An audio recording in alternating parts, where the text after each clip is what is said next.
Helldivers 2 goes so hard, man.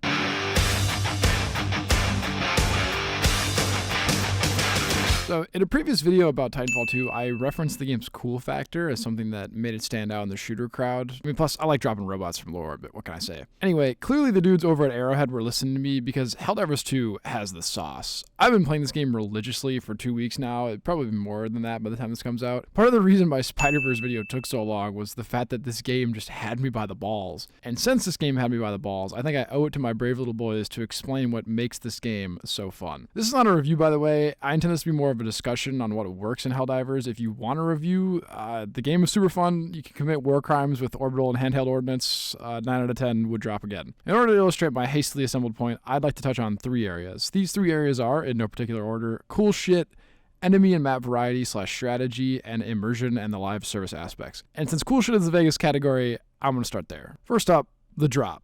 Banger music? Check. Hype visuals? Check. Satisfying sound design and feedback? Triple check. Considering you'll see this shit once per drop and you'll drop 3 times an hour on average, it better slap. The music is gas, the game has some nutty backdrops, and the sound design, oh man. The distinct pop and lock of getting in your pod, the thunk when you land, and the little ting when the top pops off is just awesome. I'll come back to those other 2 points since I want to stay on sound design for now. Everything in this game is just crisp.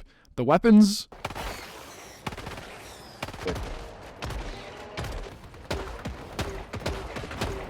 the enemy sounds.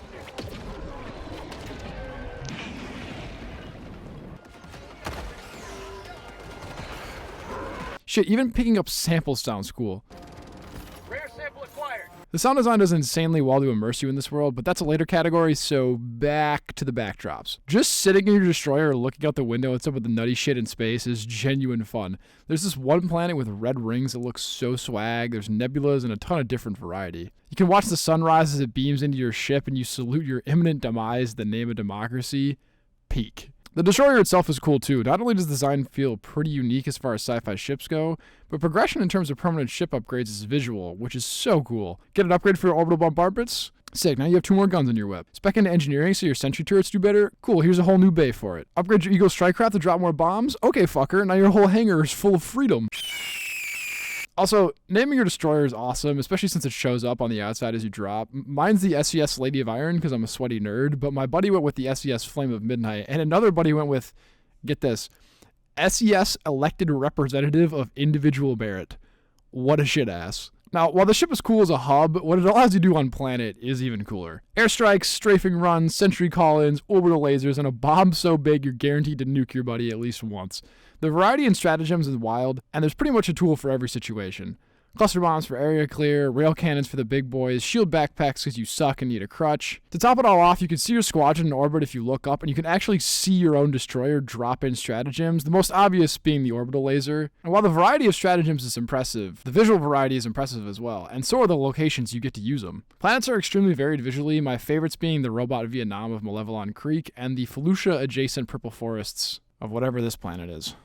Enemy time. Helldivers has some absolutely nutty enemies in it. I'm going to start with the bugs, since they're on the cover and most of the marketing. For a race of subhuman filth that all come from the same vile place, these things are pretty varied. You've got the standard bug, but then the hive guard with armored head and front legs, the brood commander that's tanky as hell and can summon other bugs, these bile spitters that have a goddamn mortar mode. Are you serious right now? You've got these jumpy little shits to close distance, big old chargers that just eat damage, giant bile titans that will flatten you with a step, and invisible stalkers with their own layers. What is going on? And I know I didn't mention the little shit since they seem like an afterthought, but the game actually throws in a curveball by making these guys the ones that can call in bug breaches and just completely wreck your plans. Now, this variety leads to a lot of fun interactions and varied combat, but it's the actual act of fighting these things that really is that much fun. Ripping through hordes of bugs is just so damn cool. Bits of them go flying everywhere, spitters will explode, you can shoot legs off and even heads off, and some of these guys will keep coming at you. Seriously, one time I saw a brood commander with no head and one leg just limping at one of my teammates. Now, it's become somewhat a meme that bugs are child's play and the bots are the real deal.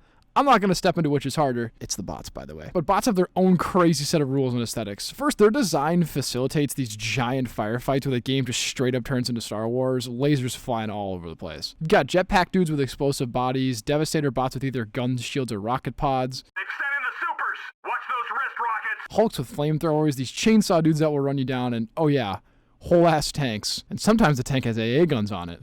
Yeah, this isn't Vietnam. It's Desert Storm.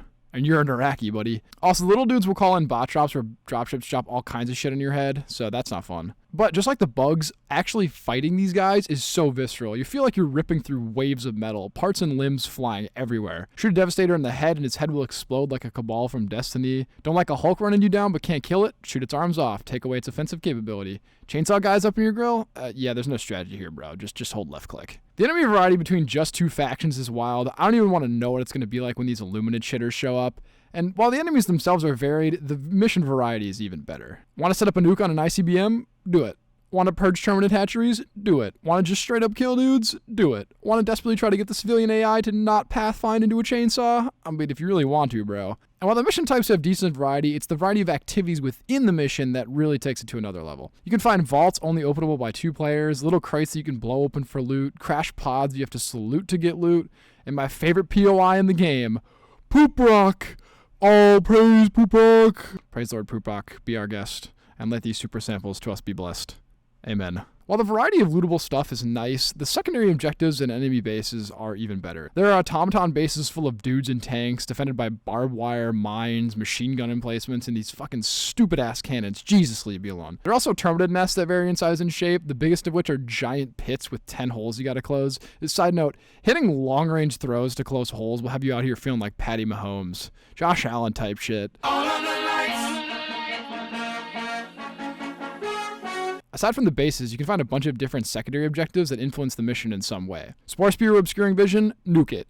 Stalkers jumping you? Find their nest and nuke it. Want to see where everything on the map is? Find a radar station and be given Gojo Satiro level vision. You can find friendly artillery sites and SAM sites to help you with bases and bot drops. The automatons have the most interesting and varied objectives though. They'll have AA emplacements that disable airstrikes, mortar batteries that will blow you back to the Stone Age, jammer towers that disable stratagems, and literally the fucking Eye of Sauron. Seriously, what is this thing? Doing all this stuff is genuinely tactical and fun, and it feels really nice to fully clean a map, ratting for all your samples and loot. And when I say tactical, I mean it. This game is immersive. Your teammates will make calls as they do stuff like calling in stratagems or coming across a POI or interacting with an objective. There's a ping system very adjacent to the one found in older Battlefield games, albeit without the Camaros. Your diver will scream when getting overwhelmed, yell triumphantly when mag dumping a horde, and call out his current stratagem. Calling in stratagems is cool, but making the call in itself a skill to master with the D-pad layouts is even cooler. You look at your wrist when you look at the map, which you can thankfully place pings on to coordinate with your squad.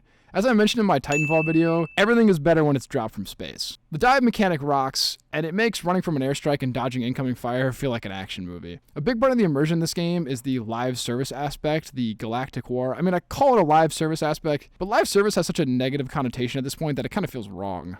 Anyway, the gimmick in Helldivers is that there's a giant galactic war occurring that everyone is taking part in, viewable from the command console on your ship's bridge. You can check sector by sector, planet by planet. Each planet will have a liberation percentage. Some planets you're going on the offensive to liberate, some you're defending from invasion. Major orders will happen where a significant event occurs, like defenses of planets under automaton invasion. And I think the coolest part of this is that the story of the game is something that the players can influence. Apparently there's one guy on the dev team whose job it is to direct the story of the war, testing players the whole way. The fact that community events like Malevelon Creek and that one team killing guy are going to get incorporated into the lore and official history of this war is so cool. And the holotable really is a great visual representation of that war. You also feel like a part of this war, not its sole arbiter. When you show up in orbit, there will be dozens, if not hundreds of other destroyers in orbit with you, all of which represent real players. You can see various sized squadrons enter and exit orbit, watch them drop stratagems and Helldivers, and even see them get blown up and crash into the planet if the squad fails a mission. While on planet, you can see other squadrons using ordnance, and man, this kind of immersion just warms my little heart. As I said in the Titanfall video, it's that feeling of being a small part in a bigger conflict that feels so cool and so immersive. Helldivers 2 has a sauce. I'm not really sure what that sauce is, I'm just using it as a catch-all term for shit that rocks, but I think I made a pretty good case here. I mean, I didn't even touch on the game's satirical aspects or the banger art style. There's a reason that Twitter has been discussing Starship Troopers recently, and it isn't because that movie got re-released. Helldivers has been a perfect shot in the ass for gaming. It's chaotic, it's frenetic, it's strategic, it's intense, but it also has its mellow moments and plenty of room to goof off. Oh! Actually, no, I'm gonna stand up and salute. The progression is satisfying, the missions are varied and approachable from any angle, the enemies are menacing and strategic themselves. Like, I don't even talk about how there are patrols or how units will check on areas you just cleared since they haven't heard back from the dudes you just murked. A great sense of scale coupled with some of the most fun tools in gaming has made Helldivers a true spectacle, and I can't wait to see where the development team at Arrowhead takes it from here. Next video is about Avatar. See you next time.